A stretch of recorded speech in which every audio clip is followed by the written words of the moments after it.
A bactéria sintética recém-nascida é a primeira criatura viva que se conhece que não tem um ancestral. O DNA foi gerado por um processo químico e desenvolvido por cientistas com a ajuda do computador.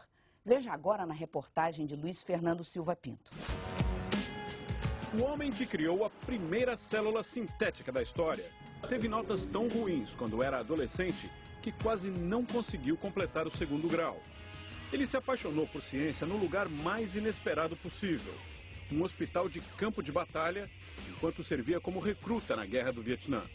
Vendo os médicos e as enfermeiras salvando vidas, Craig Venter resolveu estudar medicina, mas logo descobriu a verdadeira paixão, a bioquímica. Nos anos 80, quando veio trabalhar em Washington no Instituto Nacional de Saúde, Venter viu uma verdadeira revolução acontecendo. Os cientistas começavam a decifrar o DNA. Os códigos genéticos estavam sendo gradualmente identificados. O livro da vida, contido em cada célula, agora podia começar a ser lido. 10 anos atrás, Craig Venter e um pesquisador do Instituto Nacional de Saúde, aqui em Washington, conseguiram mapear toda a sequência genética do ser humano. Fizeram isso 3 anos antes da meta que o próprio governo americano havia estabelecido para chegar a esse resultado. Ao longo da carreira, Craig Venter desvendou não só os processos da biotecnologia, mas também os mecanismos de um outro campo, o financeiro. Ele conseguiu centenas de milhões de dólares do governo e da iniciativa privada e construiu este instituto, com laboratórios que estão entre os mais bem equipados do mundo. E os investidores estão satisfeitos. Craig Venter não tem vergonha da autopromoção. O instituto que fundou não apenas tem o nome dele, mas tem o nome completo, até com a inicial. Chama-se J. Craig Venter Institute. É um milionário, gosta de grandes barcos, viagens e festas. Mas apesar do estilo de vida de superestrela da ciência, um dia depois do anúncio, ele admitiu numa videoconferência mundial: não criamos vida. Disse que apenas alterou o genoma, o código genético de uma bactéria. E ela não apenas sobreviveu, como passou a se multiplicar com novas características. O genoma é a receita que determina as características dos seres vivos, como tamanho, cor, habilidades. O que ele fez tecnicamente nesse momento foi copiar vida, né? O Craig Venter ele tinha todas as informações contidas no genoma de uma determinada bactéria. A partir dessas informações, utilizando reações químicas, ele conseguiu montar aquela informação, aquele DNA, exatamente como se fosse o DNA natural. Montado esse genoma, ele colocou esse DNA dentro de uma carcaça de uma outra bactéria. Essa carcaça de bactéria, recebendo esse material genético, ele começou a fazer aquela bactéria começar a se dividir. A partir do domínio dessa tecnologia, será possível, por exemplo, criar bactérias capazes, por exemplo, de degradar um poluente, de degradar um óleo que está vazando. A tecnologia sempre pode ser usada para alguma coisa benéfica. Nesse caso aqui, com certeza, isso pode ser uma coisa benéfica no futuro. Você pode gerar micro-organismos que atacam outros, desobstruir artérias, drogas inteligentes, fazer baterias biológicas, gerar energia a partir de organismos vivos.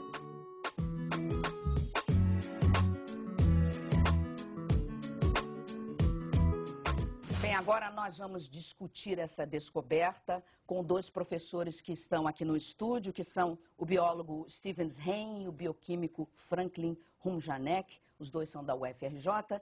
E em Washington nós temos nosso correspondente Luiz Fernando Silva Pinto.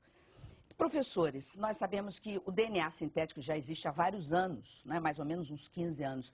Então, o que foi que possibilitou esse salto na pesquisa?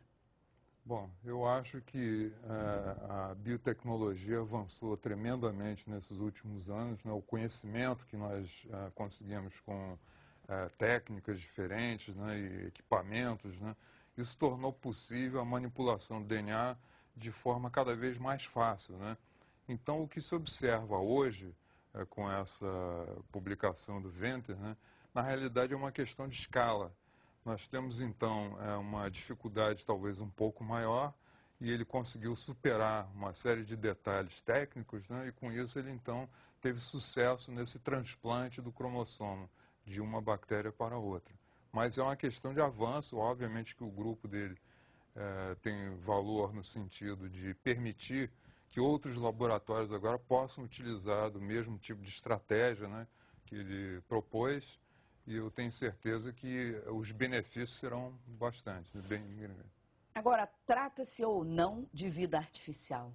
Depende de como a gente define vida artificial, né? No caso, o que ele fez foi copiar uma informação que já era vida, que era a informação genética da bactéria, desse micoplasma, e através dessa informação já tanto contida no computador, ele conseguiu sintetizar esse genoma equivalente ao que era de uma vida real. Então, quer dizer, não é a criação de uma vida artificial, mas é a cópia do que já existia de uma forma sintética, feita no laboratório através de reações químicas. O fator financeiro foi essencial aí para o desenvolvimento desse trabalho. E, ao longo desses últimos anos, houve um barateamento do processo de sintetizar o DNA. Então, isso facilitou o avanço nessas pesquisas. E tem também a história que você falou muito adequadamente no seu VT, de que o Venter é um empreendedor, não é isso? Os custos ficaram mais baixos, mas a complexidade é imensa.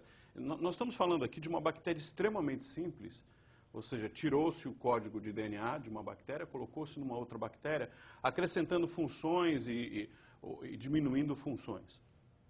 Teoricamente, nós estamos falando de um processo que, se você olhar para o que está em volta da gente, o processo natural de reprodução, de criação de vida, nós estamos falando de uma coisa extremamente simples.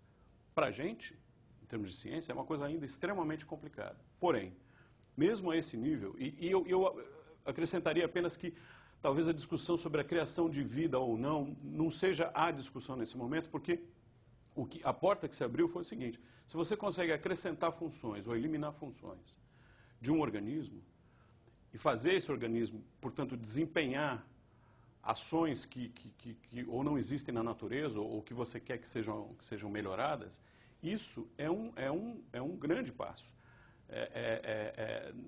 Nem todos os passos científicos são estrondosos, eles começam gradualmente. Vamos, então, pegando esse aspecto que o Luiz Fernando levantou agora, quais são as possibilidades reais que nós temos nesse momento a partir dessa pesquisa? Uma delas é energia, não é? Por exemplo, o Craig Venter ele tem uma biblioteca com 40 milhões de genes de algas que ele andou levantando nos últimos anos.